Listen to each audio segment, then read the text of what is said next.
sommes vendredi, le 21 novembre. Environ 3 semaines se sont écoulées depuis la chute de la ville soudanaise d'El Fasher et le début de l'un des plus grands massacres de l'histoire de l'humanité. Une semaine après la chute de la ville, Nathaniel Raymond, directeur exécutif du laboratoire de recherche humanitaire de Yale, a prononcé des mots qui pourraient tant définir ce conflit. Citation. « Il se pourrait que plus de personnes soient mortes la semaine dernière à El Fasher, et ce n'est pas une exagération, que durant les 2 dernières années à Gaza. Si cette affirmation est exacte, alors les chiffres sont stupéfiants. L'autorité palestinienne de la santé estime qu'en octobre 2025, plus de 67 000 personnes étaient mortes, un chiffre que l'Organisation des Nations Unies juge probablement sous-estimé. Donc en une semaine, dans une seule ville, plus de 67 000 personnes sont mortes. Le nombre de morts est sûrement bien plus élevé aujourd'hui. Selon le docteur Mohamed Osman Akasha, chargé d'affaires du Soudan au Kenya, il ne s'agit pas d'un conflit, mais d'une extermination. Si vous avez suivi notre couverture du Soudan, vous connaissez sûrement déjà une partie de cela. Mais il est important que nous prenions le temps de le répéter pour 2 raisons. Premièrement, c'est une crise en cours qui ne montre aucun signe de fin. Deuxièmement, alors que le monde a détourné le regard de ce conflit, certains pays ont massivement investi pour soutenir les forces de soutien rapides paramilitaires, forces de soutien rapide, responsables du génocide à Al-Fasha et dans la région du Darfour. Selon le gouvernement soudanais, aucun pays n'a fait plus pour soutenir les forces de soutien rapide que les Émirats arabes unis. Le Soudan a accusé les Émirats arabes unis de fournir des armes aux forces de soutien rapide, de financer leurs opérations et même d'envoyer des mercenaires pour combattre aux côtés du groupe paramilitaire. Les Émirats arabes unis, de leur côté, ont toujours nié ces allégations. Les responsables émiratis déclarent que leur pays reste neutre dans le conflit, privilégiant l'aide humanitaire et la médiation diplomatique.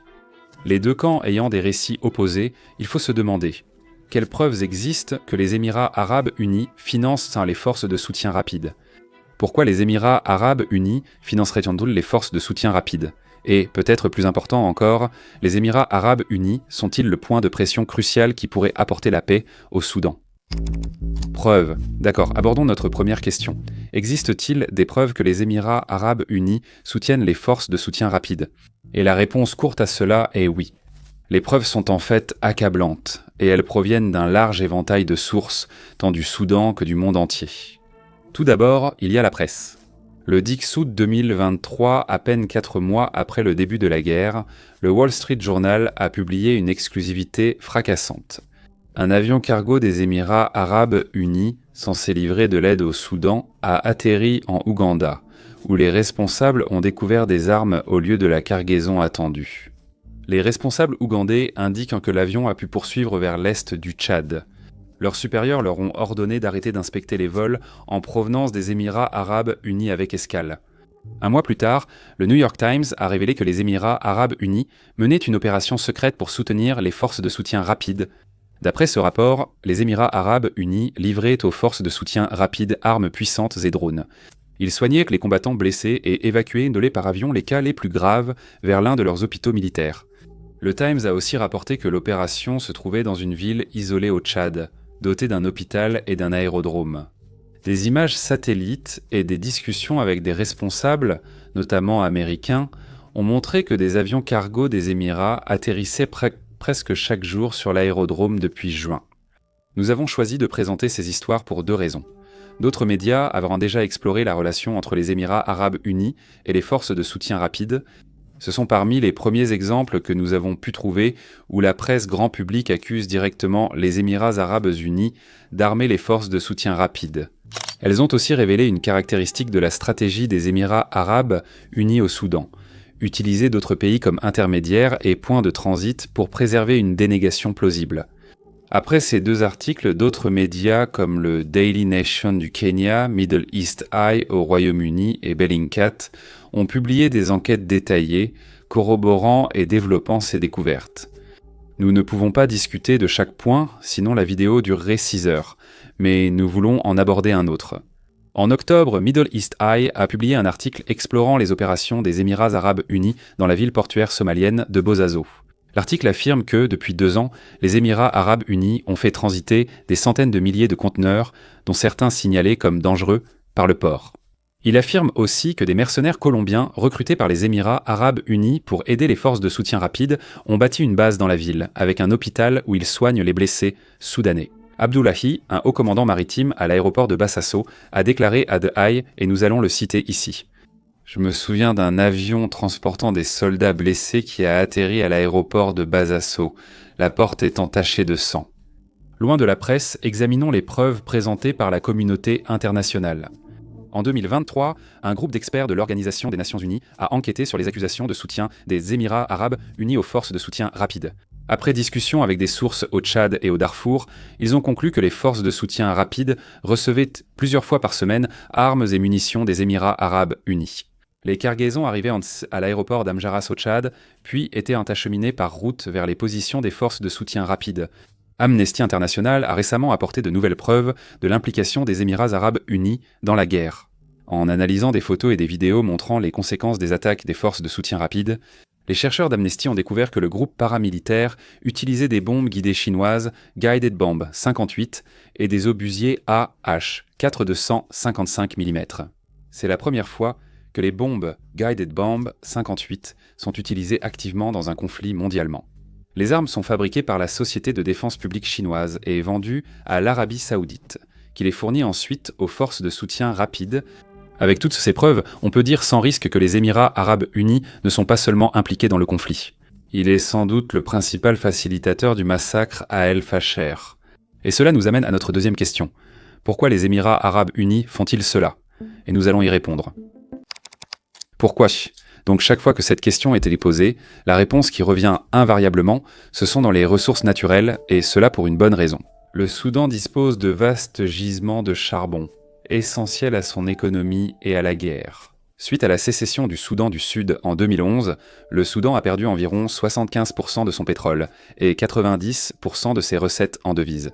Face à la crise économique, le pays s'est tourné vers l'exploitation de l'or, qui représentait dès 2012 60% de ses exportations.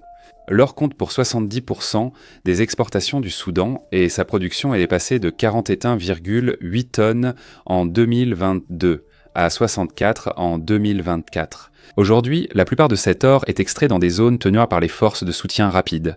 Selon The Guardian, près de 90% de cet or, valant plus de 13 milliards de dollars, a été passé en contrebande vers les Émirats arabes unis. Il est donc logique que la plupart des analystes citent l'or comme principal moteur des Émirats arabes unis. Mais ce n'est pas la seule raison. Selon May Darwich, professeur de relations internationales à l'université de Birmingham, qui écrit dans le média indépendant The Conversation, une raison clé pour laquelle les Émirats arabes unis soutiennent les forces de soutien rapide est qu'ils considèrent le chef du groupe, Mohamed Hamdan Dagalo, alias Hameti, comme le garant des intérêts émiratis dans le pays. Talal Mohamed, chercheur associé à l'Institut royal des services unis, estime que les Émirats arabes unis perçoivent Hameti ainsi car les forces de soutien rapide ont joué un rôle clé dans la guerre civile au Yémen. Nous avons déjà mentionné le premier intérêt d'Abu Dhabi, l'or.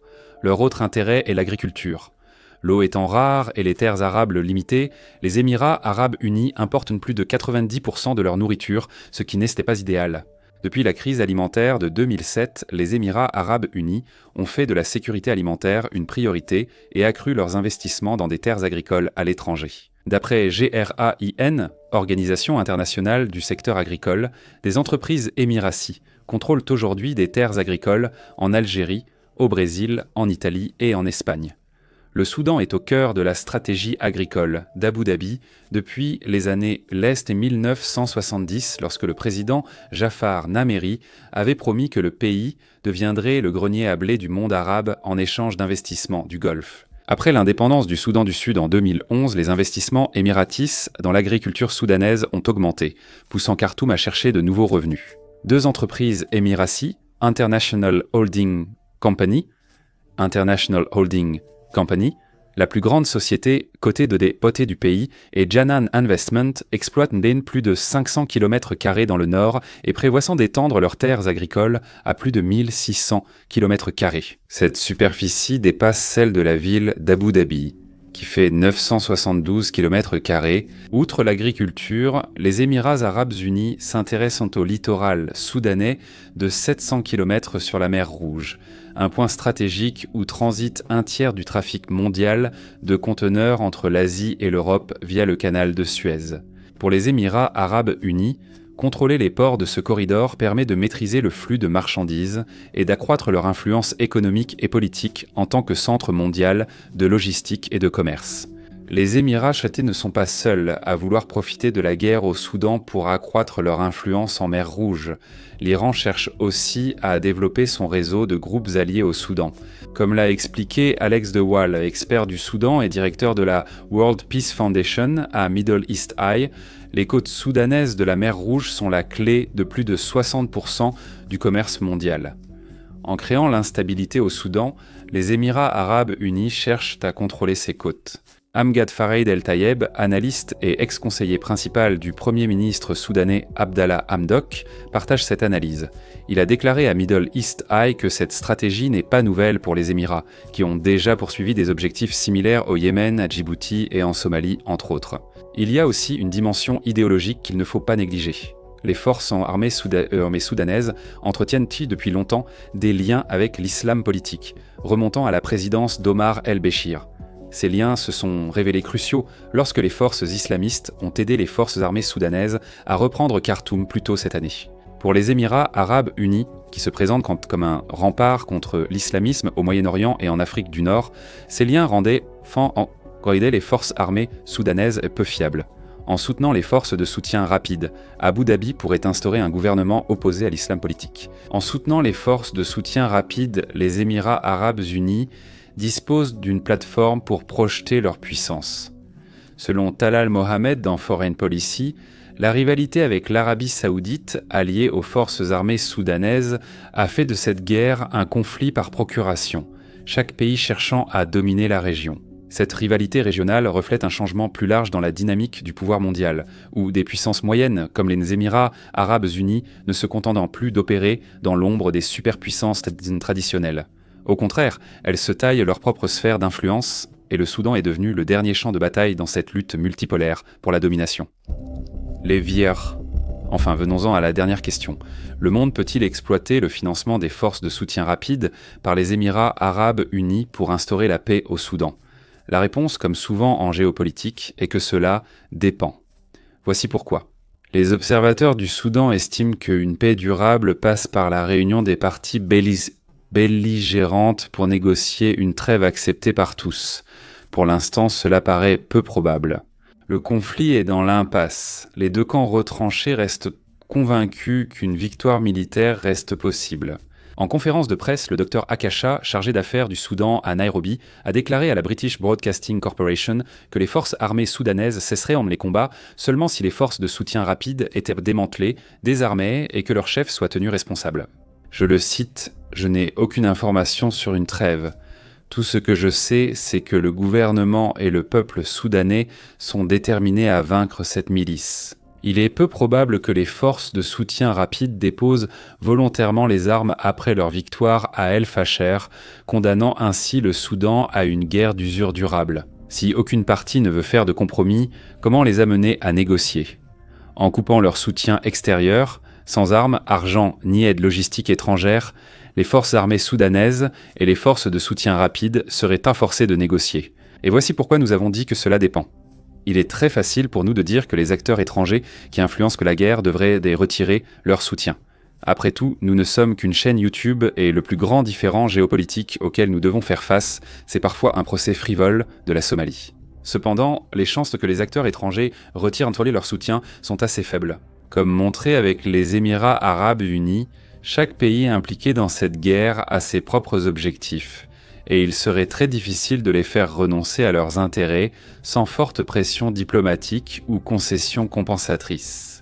Selon Patrick Wintour, rédacteur diplomatique du Guardian, nous pourrions assister à la première option. Après l'indignation causée par la chute d'El Fasher et le massacre, Anwar Gargash, principal envoyé diplomatique des Émirats arabes unis, a reconnu à Bahreïn des erreurs dans la stratégie d'Abu Dhabi au Soudan. Je cite, « Nous avons tous fait une erreur lorsque les deux généraux qui mènent à la guerre civile ont renversé le gouvernement civil. Avec le recul, c'était une erreur cruciale. Nous aurions dû réagir collectivement. Nous n'avons pas qualifié cela de coup d'État. » Fin de citation. Patrick Wintour parle d'un revirement frappant, vu l'ampleur des investissements des Émirats arabes unis pour les forces de soutien rapide. Si Patrick Wintour a raison et que les Émirats arabes unis revoient vraiment leur position, une paix serait possible. Comme l'a dit Cameron Hudson, ex-chef de cabinet de plusieurs envoyés présidentiels américains pour le Soudan au Washington Post, la guerre serait terminée, si ce n'était pas pour les Émirats arabes unis. La seule chose qui permet aux forces de soutien rapide de rester dans cette guerre, c'est l'énorme soutien militaire qu'ils reçoivent des Émirats, des arabes unis. Fin de citation. Et merci de nous avoir regardés.